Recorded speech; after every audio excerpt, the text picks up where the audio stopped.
আমরা যদি বর্তমানে আমরা ডিপোজিটের উপরে ক্লিক করি তো আমরা কিন্তু এখানে এক্সচেঞ্জার দিয়ে কন্টিনিউ করলে, উপরে এক্সচেঞ্জার দিয়ে কন্টিনিউ করলে আমরা কিন্তু আগে এখানে দুইটি অপশন পেতাম, উপরে দুইটি, এখন কিন্তু তৃতীয় বিটগেট অ্যাড করে দিয়েছে। তো আমরা বিটগেট এক্সচেঞ্জারে কিন্তু পেমেন্টটা নিতে পারবো। তার জন্য সর্বপ্রথম আমরা বিটগেটটা সিলেক্ট করে আমরা নিচ থেকে সেন্ড দিয়ে দেব। তো সেন্ডে দিয়ে তারপর এখানে আই হ্যাভ এ অ্যাকাউন্ট, এটা মানে অ্যাকাউন্ট আছে আমার, সেটা আমি বলে দেব তাদেরকে।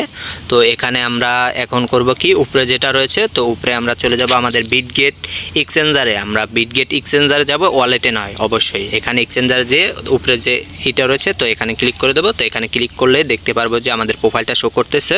তো আমরা যে ইউআইডিটা শো করতেছে, তো এখানে একটা ক্লিক করব। আমাদের কিন্তু কপি হয়ে গেছে ইউআইডিটা। তো আমরা এটাকে নিয়ে বিটগেটের এখানে এই যে উপরের অপশনে ইউআইডিটা সেট করে দেবো। তো এই দ্বিতীয় অপশনে যেটা রয়েছে সেখানে আমরা চলে যাব আবার বিটগেটে চলে ব্যাক করে আমরা চলে যাব ওয়ালেটে।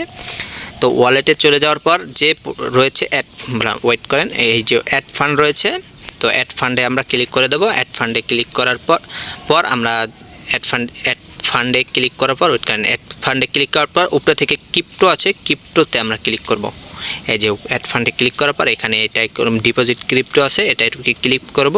তো এখানে সার্চ বার পাবেন, তো আপনারা সার্চ বারে ডক লিখে সার্চ করে দেবেন, DOGS ডক্স। তো আপনারা ডক্সটা পাওয়া যাবেন সবার উপরে। তো আমরা এটা ক্লিক করে দেবো।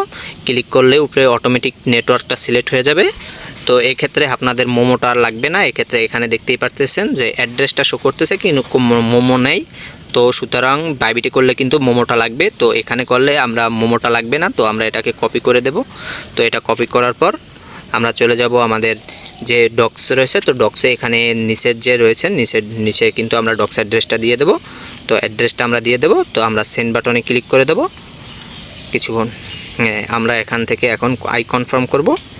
কনফার্মের উপর ক্লিক করার পর দেখবেন যে এটা আমাদের প্রসেসিংয়ে চলে গেছে। তো আমরা নিচ থেকে ক্লিক করে দিলে দেখতে পারবেন যে এটা কিন্তু আমাদের এই যে ডিপোজিটটা কিন্তু বর্তমানে প্রসেসিংয়ে রয়েছে। তো সবাই এভাবে বিটগেটে যারা নেবেন, যাদের বাইবিট কেআইসি হয় না, তারা কিন্তু এটা করে নেবেন। আর মাস্ট বি একটা কথা মনে রাখবেন যে বিটগেট রয়েছে, তো এটা কিন্তু মাস্ট বি কেআইসি থাকা লাগবে। এই যে ভেরিফাইড, এটা কেআইসি থাকা লাগবে। তো ভেরিফাইডটা সবাই করে রাখবেন। ধন্যবাদ।